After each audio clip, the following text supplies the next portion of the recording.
দিব্যা নামে এক নারী তার পার্সোনাল প্রবলেমের জন্য একজন সাইকিয়াট্রিকের কাছে যায়। সাইকিয়াট্রিক যখন দিব্যার সমস্যার কথা জানতে পারে তখন সে বুঝতে পারে এসব তার ধারণার একদমই বাইরে। তাই সে দিব্যার কেসটি ভালোভাবে বুঝতে দিব্যা এবং তার পরিবারের উপর তদন্ত শুরু করে। আর এরপরই ধীরে ধীরে সামনে আসতে থাকে দিব্যার পরিবারের এক ভয়ানক ইতিহাস। দিব্যার সাথে এক্স্যাক্টলি কি হচ্ছে, কেন হচ্ছে, দিব্যার পরিবারে এমন কি রহস্য লুকিয়ে আছে, জানলে আপনিও রীতিমতো চমকে উঠবেন। হ্যালো ফ্রেন্ডস, দিস ইজ প্লাবন অ্যান্ড ওয়েলকাম টু প্লাবন ওয়ার্ল্ড। বলছি তামিল ভাষায় মুক্তি পাওয়া মিস্ট্রি ড্রামা থ্রিলার মুভি অষ্টকর্মর কথা। মুভির শুরুতে আমাদের একটি অদ্ভুত রিচুয়াল দেখানো হয়, যেখানে কোনো এক ব্যক্তি কালো জাদু করছে। আর এই কালো জাদু করার জন্য সে একটি কাটা মহিষের মাথা ব্যবহার করছে।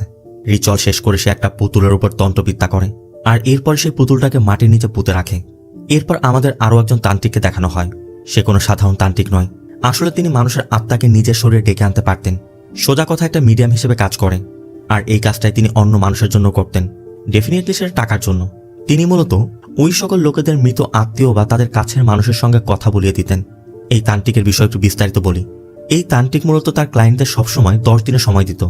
মানে কেউ যদি তার সঙ্গে দেখা করতে চাইতো তাহলে বুকিং করার 10 দিন পরই দেখা করতে পারত। আরেকটা বিষয় হচ্ছে তিনি প্রত্যেক মানুষের কাছ থেকে 5,000 করে টাকা নিতেন।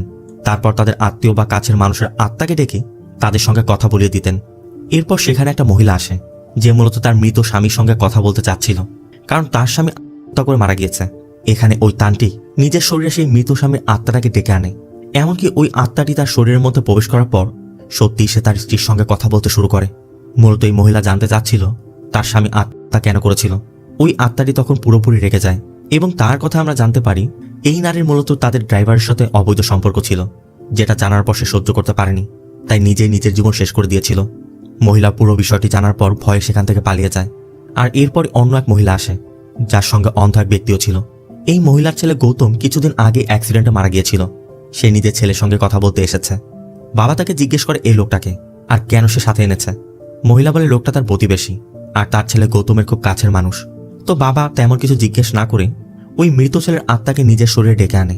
এরপর ওই মহিলার সঙ্গে ওই আত্মা কথা বলতে শুরু করে। আর এখানে আমরা দেখতে পাই এই অন্ধ লোকটা সবকিছু নিজের চশমায় লাগানো হিডেন ক্যামেরা দিয়ে রেকর্ড করছিল। ঠিক তখনই সে নিজের কাছে থাকা একটি ডিভাইসের ভলিউম বাড়িয়ে দেয়, যে জন্য বাবার কানে থাকা একটি এয়ারবাডসের ফ্রিকোয়েন্সি বেড়ে যায়। বাবা একসময় ধরা পড়ে যায়, মানে তার ভণ্ডামি একদম ফাঁস হয়ে যায়।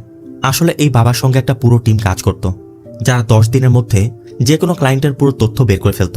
আর সেই তথ্যগুলো ওই এয়ারবাডসের মাধ্যমে বাবাকে বলে দিত। আর ওই কথা মতোই এই তান্ত্রিক অভিনয় করত। তো এটা জানার পর ওই মহিলা তান্ত্রিককে একটা চড় মেরে সেখান থেকে চলে যায়। এরপর সেই তান্ত্রিক জানতে পারে ওই মহিলার সাথে করে যে অন্ধ ব্যক্তিকে নিয়ে এসেছে সে মূলত সাইকিয়াট্রিক অর্জুন। আসলে অর্জুন ভূতপ্রেতের ব্যাপারে একদমই বিশ্বাস করত না, তার কাছে ভূতপ্রেত বলতে কিছুই নেই। আর এই কারণে সে প্রায়ই এমন ভণ্ড লোকদের এক্সপোজ করত। তো এরপর সিন চেঞ্জ হয়। আমাদের একজন প্রেগনেন্ট নারীকে দেখানো হয়, তার সঙ্গে তার ছোট্ট একটি মেয়েও ছিল, যার নাম বেদিকা। বেদিকার বাবা তখন বাড়িতে নেই। বেদিকা বাবার জন্য অপেক্ষা করছিল, কিন্তু বেদিকার মা বলে তার বাবার আসতে দেরি হবে, তুমি গিয়ে ঘুমিয়ে পড়ো। এরপর বেদিকা নিজের রুমে চলে যায়। এদিকে হঠাৎ করে ওই মহিলার পেটে ব্যথা শুরু হয়। তবে সে যখনই নিজের রুমের দিকে যাবে ঠিক তখনই পুরো বাড়ির লাইট চলে যায়। আর এরপর যখনই সে মোমবাতি জ্বালাতে যাবে ঠিক তখনই সেখানে একজন লোক আসে। সে বাড়ির গার্ডের ডেড বডিটা ছুঁড়ে ফেলে, তার মানে সে গার্ডকে আগেই মেরে ফেলেছে। এমনকি তার সামনে ওই গার্ডের গলা কেটে ফেলে। এই দৃশ্যটি দেখা মাত্র ওই মহিলাটি ভয়ে লুকিয়ে পড়ে। ঠিক তখনই বেদিকাও তার মায়ের কাছে চলে আসে। দুজনই অন্ধকারের মধ্যে লুকিয়েছিল, কিন্তু হঠাৎ করে বাড়ির সবগুলো লাইট জ্বলে ওঠে। আর ওই কিলারটাও তখন ধীরে ধীরে তাদের দিকে এগিয়ে আসতে থাকে। এরপরে আমরা দেখতে পাই এই কিলার অন্য কেউ নয়, ডক্টর অর্জুন নিজেই। অর্জুন প্রথমে বেদিকাকে মেরে ফেলে। আর ঠিক তখনই দিব্যার ঘুম ভেঙে যায়, কারণ এই পুরো ঘটনাটা আসলে অর্জুন তাকে হিপনোটাইজ করে জিজ্ঞেস করছিল। এখন হয়তোবা আপনার প্রশ্ন থাকতে পারে, যদি অর্জুনই খুনি হয় তাহলে সে দিব্যাকে হিপনোটাইজ করে এসব জিজ্ঞেস কেন করছিল? এর উত্তরটা একটু পরই জানা যাবে। অর্জুন মূলত দিব্যার ট্রিটমেন্ট করছিল, কিন্তু দিব্যা এতটাই ভয় পেয়ে গেছে যে সে ভয় পেয়ে সেখান থেকে চলে যায়। এমনকি যাওয়ার সময় অর্জুনের অ্যাসিস্ট্যান্ট মেঘাকেও সাবধানে থাকতে বলে। আর এখানে আমরা দেখতে পাই যে ওই গল্পের প্রেগনেন্ট মহিলা অন্য কেউ নয়, মেঘাই ছিল। তো দিব্যার এরকম আচরণ দেখে মেঘা অর্জুনের কাছে জানতে চায় সে দিব্যার কেস নিয়ে এত বেশি ইন্টারেস্টেড কেন। অর্জুন তখন বলে যে দিব্যার কেসটা অন্য সব কেসের থেকে একদমই আলাদা। আসলে দিব্যার একটি ছেলে আছে যার নাম সিদ্ধার্থ। সিদ্ধার্থ কথা বলতে পারে না, কিন্তু তার ড্রয়িংয়ের ভীষণ শখ। তবে সব থেকে অদ্ভুত ব্যাপার হলো দিব্যার মতে, মানে দিব্যা যেমনটা অর্জুনকে বলেছে, সিদ্ধার্থ যে সকল ছবি আঁকে সেগুলো সত্যি হয়ে যায়। তবে বিষয়টা পুরোপুরি এমন না, কারণ সিদ্ধার্থের শুধুমাত্র সেই ড্রয়িংগুলো সত্যি হয় যে সকল ড্রয়িংয়ের মধ্যে সে লাল রং ব্যবহার করে। যেমনটা একবার সে একটি কুকুরের ছবি এঁকেছিল, সেখানে সে দেখিয়েছিল যে পাশের একটা কুকুর গাড়ির নিচে চাপা পড়ছে। আশ্চর্যের বিষয়, পরবর্তী দিন ঠিক একই রকম ঘটনা ঘটেছিল। একইভাবে তার এক টিচার একদিন তাকে ক্লাসে মেরেছিল। সিদ্ধার্থ সেই টিচার একটি অ্যাক্সিডেন্টের স্কেচও তৈরি করে, সেখানেও সে লাল রং ব্যবহার করেছিল। আর পরবর্তী দিন সত্যি ওই টিচারের অ্যাক্সিডেন্ট হয়ে যায়, এমনকি সেই দুর্ঘটনায় তার হাতটাও ভেঙে গিয়েছিল। দিব্যা এই পুরো বিষয়টি তার স্বামীকেও জানিয়েছে, কিন্তু দিব্যার স্বামী এগুলোকে কোইন্সিডেন্স মনে করে উড়িয়ে দিচ্ছিল। দিব্যার কথা এগুলো কোইন্সিডেন্স নয়, যে জন্য দিব্যা এক সময় সিদ্ধার্থের ড্রয়িং করার জিনিসপত্রগুলো সরিয়ে রাখে, যাতে সিদ্ধার্থ অন্য কোনো কিছু ড্র করতে না পারে, কারণ ও ছোট মানুষ, কখন কি এঁকে ফেলবে আর কি ঘটে যাবে। তো এই সকল বিষয় নিয়ে সিদ্ধার্থ আরও বেশি উত্তেজিত হয়ে যায়। এমনকি সন্ধ্যাবেলায় নিজের বাবার উপর রাগ করছিল। দিব্যা তখন সিদ্ধার্থের বাবাকে বলে আজ সেই জন্য সিদ্ধার্থকে বাইরে ঘুরতে নিয়ে যায়, কারণ সিদ্ধার্থের মুডটা একদমই খারাপ, বাইরে নিয়ে গেলে হয়তোবা মন ভালো হয়ে যাবে।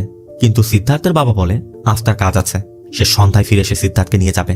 যে জন্য বাবা যাওয়ার পরই সিদ্ধার্থ রাগের মাথায় একটি কাচের জার ফেলে দেয়। দিব্যা বিষয়টি লক্ষ্য করে সিদ্ধার্থ শুধুমাত্র তার বাবার উপরে রাগ দেখাচ্ছে। আর তখন থেকে দিব্যার মনের মধ্যে একটা সন্দেহ শুরু হয় যে নিশ্চয় এটা অন্য কিছু। এমনকি দিব্যা সিদ্ধার্থের ড্রয়িং বুকের মধ্যে সৈতা আন্টি নামে একটি বুক পায়, যেখানে সিদ্ধার্থ তার বাবাকে সৈতার সঙ্গে এঁকেছে। মূলত সিদ্ধার্থ সৈতা নামে এক মেয়ের সাথে অবৈধ সম্পর্কে লিপ্ত ছিল। দিব্যার গোপনে মাঝে মধ্যেই সৈতাকে বাড়িতে নিয়ে আসতো। সিদ্ধার্থ দূরে থেকে সবকিছুই দেখত। দিব্যার স্বামী ভালো করে জানতো তার ছেলে কথা বলতে পারে না, তাই সে হয়তোবা দিব্যাকে বলতে পারবে না। কিন্তু সে ভুলে গিয়েছিল সিদ্ধার্থ কথা বলতে না পারলেও ছবি আঁকতে পারে, তাই এই সব কিছু সে এঁকে রেখেছে। আর এসব দেখে দিব্যার বুঝতে আর বাকি নেই সৈতার সঙ্গে তার কি চলছিল। এই জন্য হয়তোবা ছেলেটা এতটা উত্তেজিত।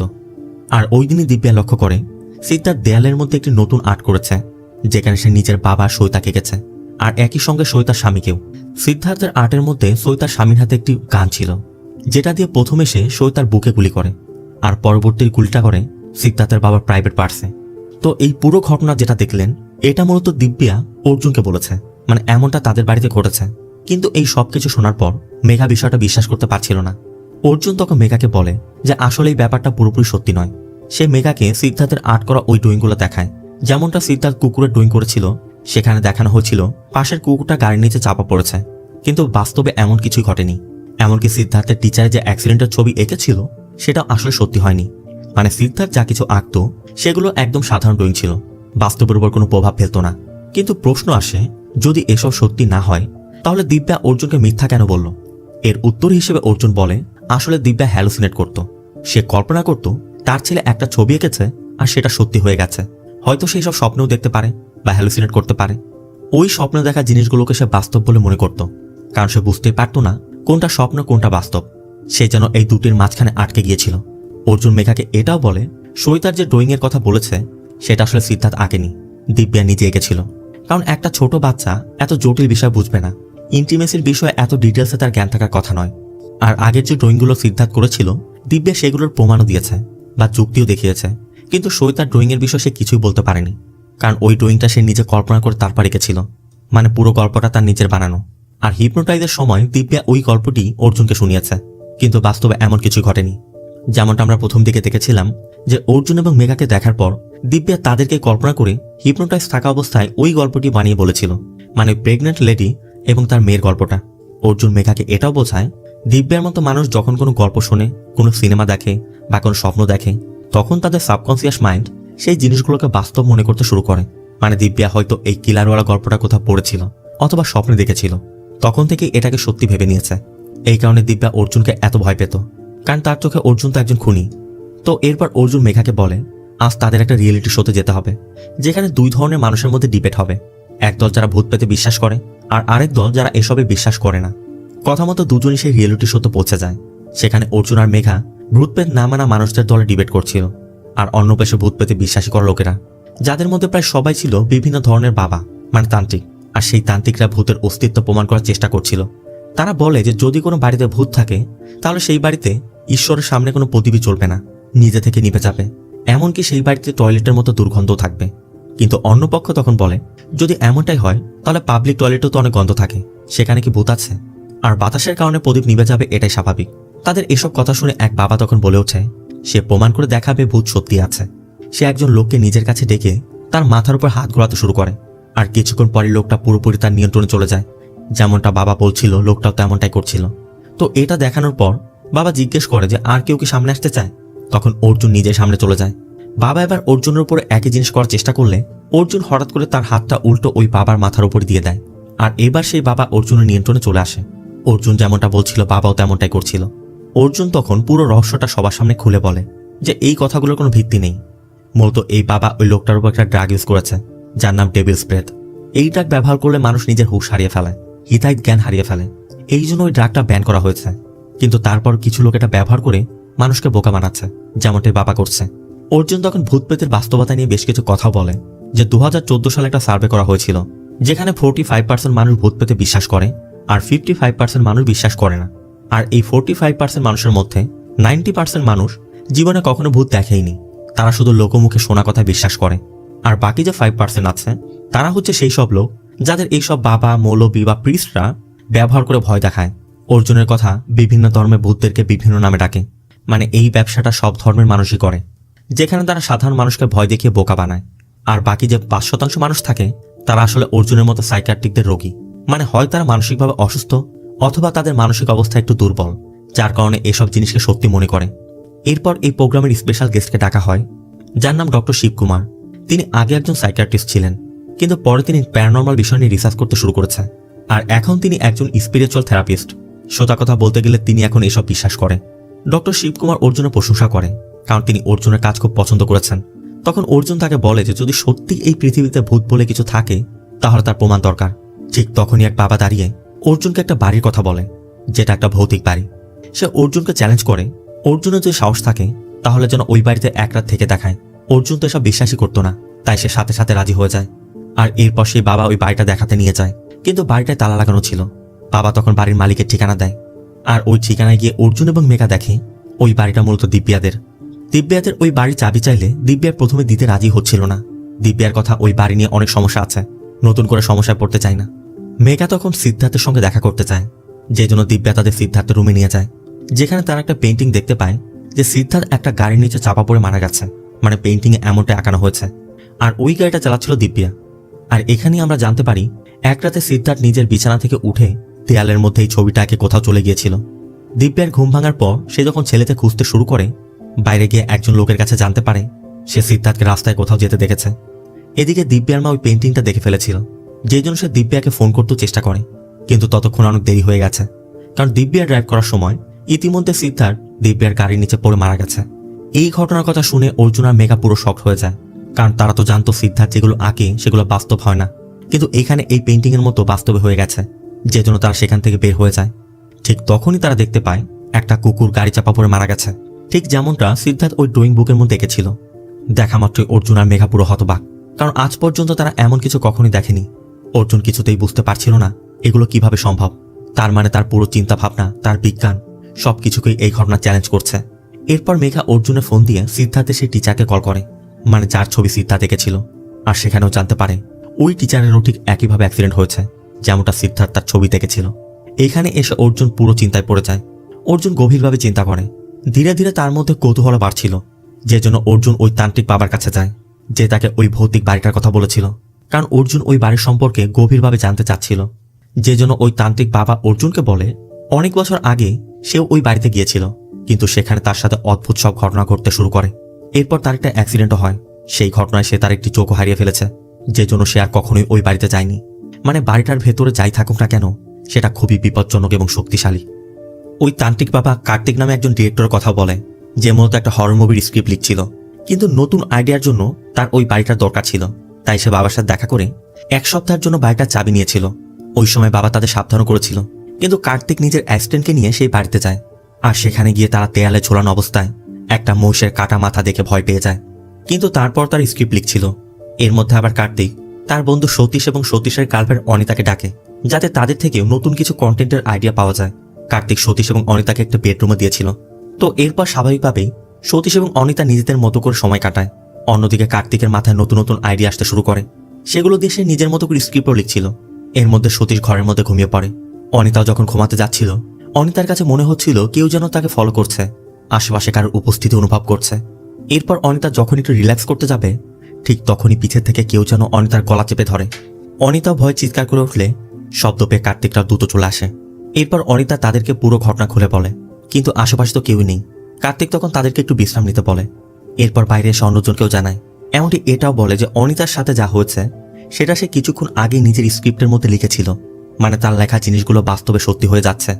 এটা শুনে সে আর কিছু লিখতে নিষেধ করে, এমনকি বলে দেয় সকালে যত তাড়াতাড়ি সম্ভব বাড়ি ছেড়ে চলে যেতে। এরপরই মূলত কার্তিকের অ্যাসিস্ট্যান্ট সেই স্ক্রিপ্টটা পড়ছিল। সে ভাবছিল যে পুরো গল্পটা শেষ করে কার্তিককে একটা সারপ্রাইজ দিবে, যে জন্য নিজে ওই স্ক্রিপ্টে লিখতে শুরু করে।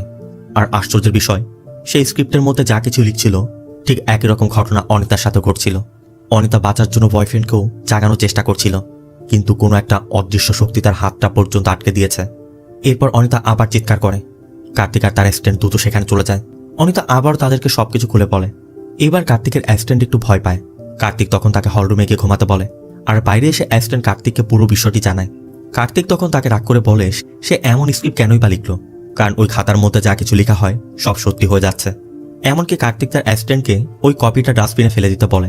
কথা মতো সে ফেলেও দেয়, কিন্তু ওই অ্যাসিস্ট্যান্ট চলে যাওয়ার পর সতীশ কার্তিকের সাথে দেখা করে। এমনকি অনিতাকে নিয়ে উল্টাপাল্টা কথা বলতে শুরু করে, কারণ অনিতা এখন একদম পাগলের মতো আচরণ করছে। এমনকি সে এটাও বলে সে এমন পাগল মেয়েকে কখনোই বিয়ে করবে না। কার্তিক তখন সতীশকে বলে সে যেন ভেতরে গিয়ে অনিতার সাথে থাকে, কিন্তু সতীশ সেটা না করে অন্যদিকে চলে যায়। এদিকে সে ডাস্টবিনের ভিতরে সেই স্ক্রিপ্টটাও দেখতে পায়। তারও মনে হচ্ছিল অনিতা যা যা বলছে সেগুলো শুনেই হয়তো বা কার্তিক এই স্ক্রিপ্ট লিখেছে, কিন্তু স্ক্রিপ্টটার কোনো ক্লাইম্যাক্স ছিল না। এই জন্য সতীশ নিজেই গল্পটার ক্লাইম্যাক্স লিখতে শুরু করে, যেখানে সে লিখে কার্তিক অনিতাকে মেরে ফেলেছে।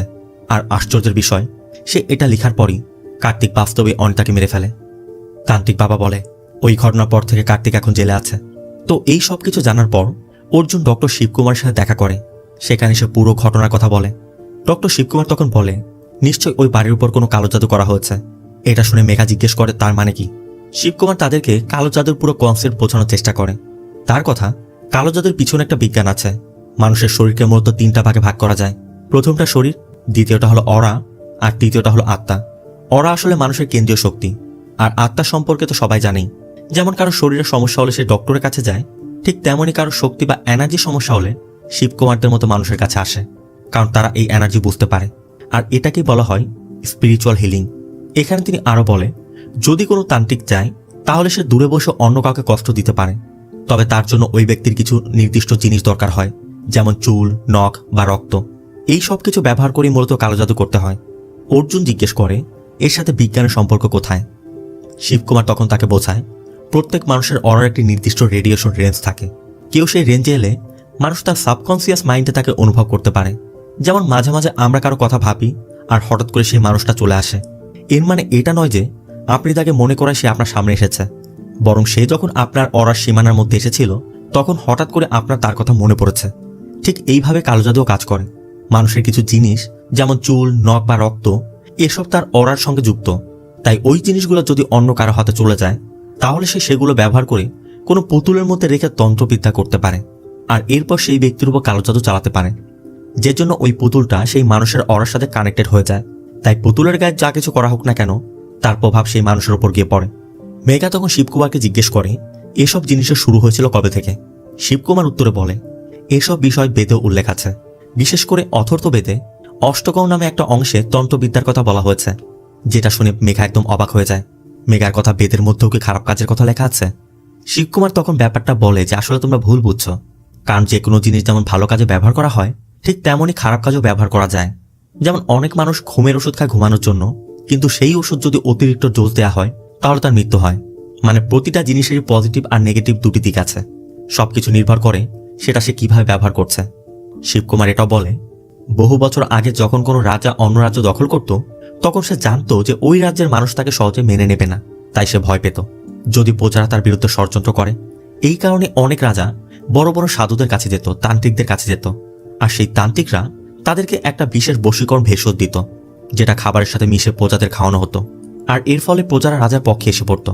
অর্জুনের কথা, তাহলে কি দিব্যার উপরে কালো জাদু করা হয়েছে? শিবকুমার তখন দিব্যাকে এখানে আনতে বলে যে যদি অর্জুন দিব্যাকে এখানে আনতে পারে তবে সে সবকিছু বুঝতে পারবেন। এই জন্য অর্জুন এক মুহূর্ত দেরি না করে দিব্যাকে আনতে যায়। অর্জুন দিব্যাকে ডক্টর শিবকুমার সম্পর্কে বলে। দিব্যাও রাজি হয়ে অর্জুনের সাথে শিবকুমার কাছে আসে, আর শিবকুমার দিব্যাকে পরীক্ষা করে বুঝতে পারে দিব্যার তার পুরো পরিবারের উপর কালো জাদু করা হয়েছে। আর এটা কোনো সাধারণ কালো জাদু নয়, এমন জাদু কোনো সাধারণ তান্ত্রিকও করতে পারে না। শুধুমাত্র সেই মানুষরা এটা করতে পারবে যে এই বিদ্যা সম্পর্কে পুরো জ্ঞান রাখে। এমনকি এই জাদুর উৎপত্তি আফ্রিকাতে, যার নাম এনিমি জাম। এই জাদু করার জন্য একটি মহিষকে বলি দেওয়া হয় আর তার মাথার উপর তন্ত্রবিদ্যা করা হয়। মূলত এই কারণে দিব্যাদের ওই বাড়িতে একটি মহিষের কাটা মাথা ঝোলানো ছিল। তার মানে কালো জাদুটা ওই বাড়ির মধ্যে করা হয়েছে। এমনকি শুরুতে আমরা কাউকে এই ধরনের একটা রিচুয়াল করতে দেখেছিলাম।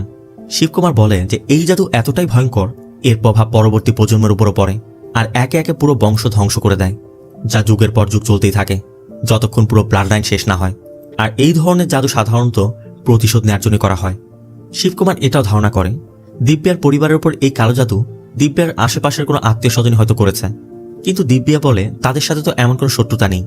তখনই দিব্যার মনে পড়ে দিব্যার মায়ের বড় বোন মানে দিব্যার মাসির সাথে দিব্যার মায়ের পারিবারিক সম্পত্তি নিয়ে বিরোধ হয়েছিল, আর ওই কারণেই দিব্যার মাসি চিরদিনের জন্য বাড়ি ছেড়ে চলে গিয়েছিল।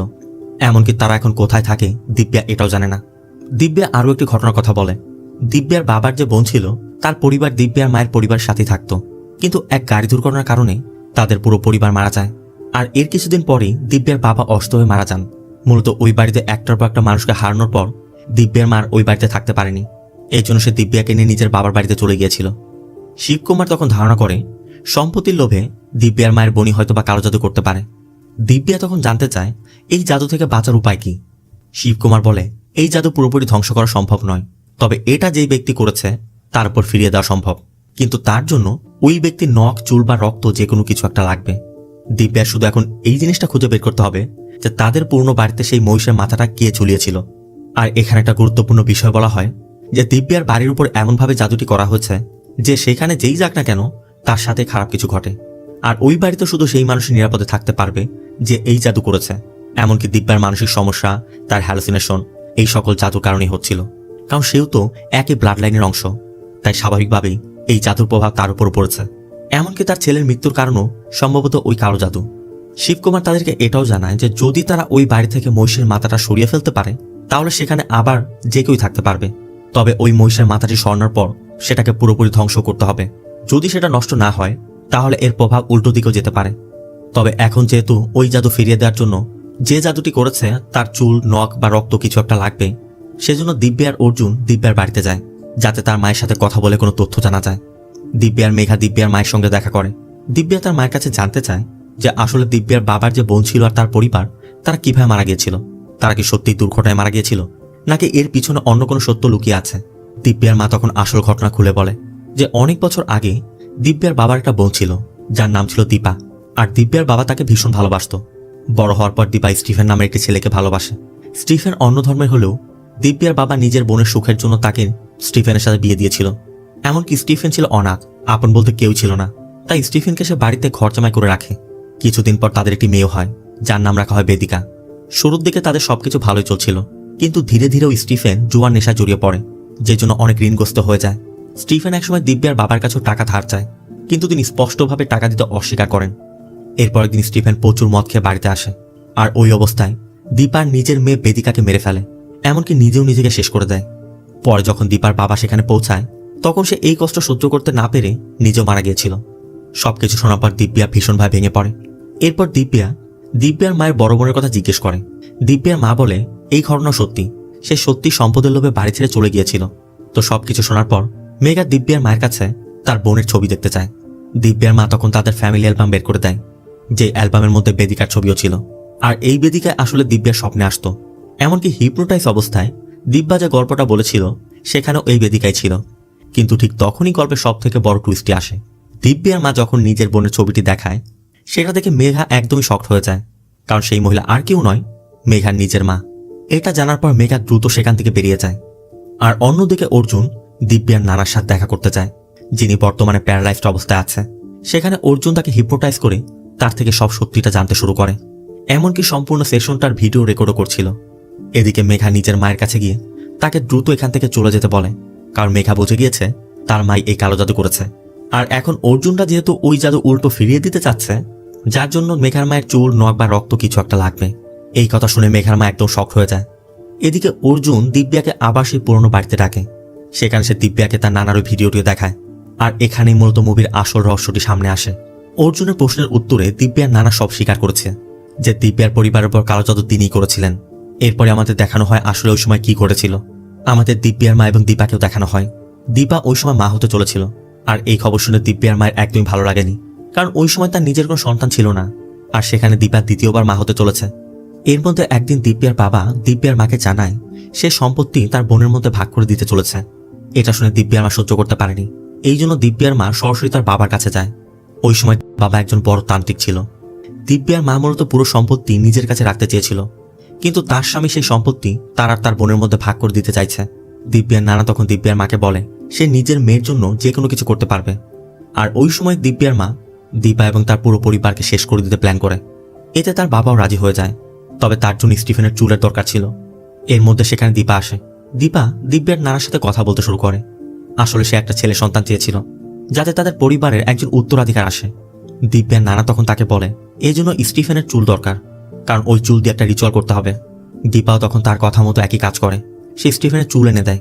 আসলে সে বুঝতেই পারেনি দিব্যার মা তার সাথে কি করতে চলেছে। এমনকি এই ঘটনার কারণেই দীপার পুরো পরিবার ধ্বংস হয়ে যাবে। এরপরই মূলত দিব্যার নানা সেই মহিষের কাটা মাথার উপর কালো জাদু করে, আর ওই মাথাটি দীপার হাতে দিয়ে দেয় এবং বলে সেই জন্য এই মাথাটি নিজের বাড়ির দেয়ালে টাঙিয়ে রাখে। দীপাও ঠিক একই কাজ করেছিল, আর তারপর থেকে তাদের বাড়িতে অশান্তি শুরুটা হয়। আর এই সব কিছু দেখে দেখে দিব্যার মা ভিতরে ভিতরে ভীষণ খুশি হচ্ছিল। এরপর একদিন স্টিফেন প্রচুর মদ খেয়ে বাড়িতে আসে।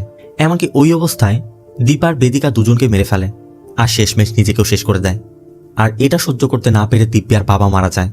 তবে দীপা মারা যাওয়ার আগে দীপা একটা কন্যা সন্তানের জন্ম দিয়েছিল, আর সেই শিশুকেই দিব্যার মা দত্তক নিয়ে নেয়। দিব্যার নানা এটা বলেছে সে যে কালো জাদু করেছিল ওই কালো জাদুর প্রভাব এই শিশুর উপর থাকবে, তাই তাকে মেরে ফেলতে হবে। কিন্তু দিব্যার মা সেটা মানতে চায়নি, কারণ তার তো নিজের কোনো সন্তান ছিল না, তাই সে ওই বাচ্চাটাকে নিজের কাছে রেখে দিয়েছিল। এতক্ষণে নিশ্চয়ই আপনারা বুঝতে পেরেছেন ওই বাচ্চা অন্য কেউ নয়, দিব্যা নিজেই, মানে দীপার সেই মেয়েটা দিব্যা। কিন্তু দিব্যার মা তাকে এত বছর যাবৎ মিথ্যা বলেছে। আর মেঘার মায়ের ব্যাপারেও যে বিষয়টা বলা হয়েছিল সেটাও ছিল পুরো মিথ্যা ঘটনা, কারণ কখনোই সে সম্পত্তির জন্য বাড়ি ছাড়েনি। সে তার বাবার ওই কালো জাদু কখনোই পছন্দ করতো না, এই জন্য সে বাড়ি থেকে চলে গিয়েছিল। অর্জুনের ওই ভিডিও রেকর্ড থেকে দিব্যা এখন পুরো বিষয়টা জানতে পারে। সব থেকে বড় কষ্টটা দিব্যা এখানেই পাচ্ছে, যাকে সে এত বছর ধরে নিজের মা মনে করলো সেই মানুষটাই আসলে তার বাবা মায়ের হত্যাকারী, যে জন্য দিব্যা প্রচন্ড রেগে যায়। দিব্যা এবার সিদ্ধান্ত নেয় এই জাদু আবার উল্টো ফিরিয়ে দিবে। অর্জুনের সাথে ওই তান্ত্রিকের মাথার চুল নিয়ে এসেছিল, তাই সে ওই চুল মহিষের মাথার উপর রেখে দেয়, এমনকি আগুন লাগিয়ে দেয়। আর এর সাথে জাদুটা উল্টো ফিরে যেতে শুরু করে। এদিকে দিব্যার ওই মা, মানে এতদিন যাকে সে মা বলেছে, আর অন্যদিকে তান্ত্রিককেও দেখা যায় যে এতদিন প্যারালাইজ ছিল সে হঠাৎ করে ঠিক হয়ে গিয়েছে, মানে ওই জাদুর প্রভাবে। কারণ আসল খেলা তো এখনো বাকি। দুজনেই পাগলের মতো হাসতে শুরু করে, কারণ জাদুর প্রভাব ইতিমধ্যে শুরু হয়ে গিয়েছিল। আর এরপর দিব্যার মা লাগিয়ে মারা যায়, আর অন্যদিকে তার বাবা ছাদ থেকে চাপ দেয়, মানে শেষ পর্যন্ত তারা নিজেদের কর্মের শাস্তি পেল। ঠিক তখনই সেখানে অর্জুন আর বাকিরা আসে, সাথে মেঘাও আসে। মেঘা এখন পুরো সত্যিটা জানতে পেরেছে যে তার মা আসলে কিছুই করেনি, বরং সে অনেক আগে বাড়ি ছেড়ে চলে গিয়েছিল। অর্জুনও জানায় সে সবকিছু জেনে গেছে। এদিকে দিব্যা এখন পুরোপুরি নিরাপদ। কিন্তু হঠাৎ করে অর্জুনের একটা কথা মনে পড়ে, যদি এই জাদু উল্টো করে ফিরে গিয়ে থাকে তাহলে এর প্রভাব মেঘা আর তার মায়ের উপরও পড়বে, কারণ এই কালো জাদুটা পুরো ব্লাড লাইন শেষ করে দেওয়ার জন্য। যেহেতু কালো জাদুটা দিব্যার মায়ের উপর গিয়েছিল, আর মেঘার মাও তো দিব্যার মায়ের বোন, সেই হিসাবে মেঘার উপর এই কালো জাদুটা এখন কাজ করার কথা। ঠিক তখনই মেঘা অদ্ভুতভাবে হাসতে শুরু করে, মানে তার উপর ওই জাদুর প্রভাব শুরু হয়ে গিয়েছে, অর্থাৎ এখন মেঘা আর তার মায়ের উপর এই অভিশাপের প্রভাব পড়বে। আর এখানেই মুভির শেষটা হয়। তবে তারপর কিন্তু আমাদের মনের মধ্যে একটা প্রশ্ন থেকে যায়, তাহলে মেঘা আর মেঘার মায়ের এখন কি হবে? তারা তো কালো জাদুর সাথে যুক্ত ছিল না, কিন্তু তাদের উপরও তো এখন ওই প্রভাব পড়ছে, তারা কিভাবে বাঁচবে? আবার যেমনটা বলা হয়েছিল ওই কালো জাদু ফিরিয়ে দেওয়া যায় যে কালো জাদু করেছে, কিন্তু যারা করেছে তাদের কিছু না কিছু দরকার হয়। এখন তো যে করেছে সেও বেঁচে নেই, তাহলে এই জাদু কিভাবে নষ্ট করবে? জানি না এর কোনো উপায় আছে কিনা। তো সর্বোপরি মুভিটা আপনার কেমন লেগেছে অবশ্যই কমেন্টে জানাবেন। আর ভিডিওটি ভালো লাগলে ভিডিওতে লাইক দিয়ে চ্যানেলটিকে সাবস্ক্রাইব করতে একদম ভুল করবেন না। দেখা হবে অন্য কোনো মুভি বা সিরিজের এক্সপ্লেনেশন ভিডিওতে। ততক্ষণ সব ভালো থাকবেন, সুস্থ থাকবেন। আল্লাহ হাফেজ।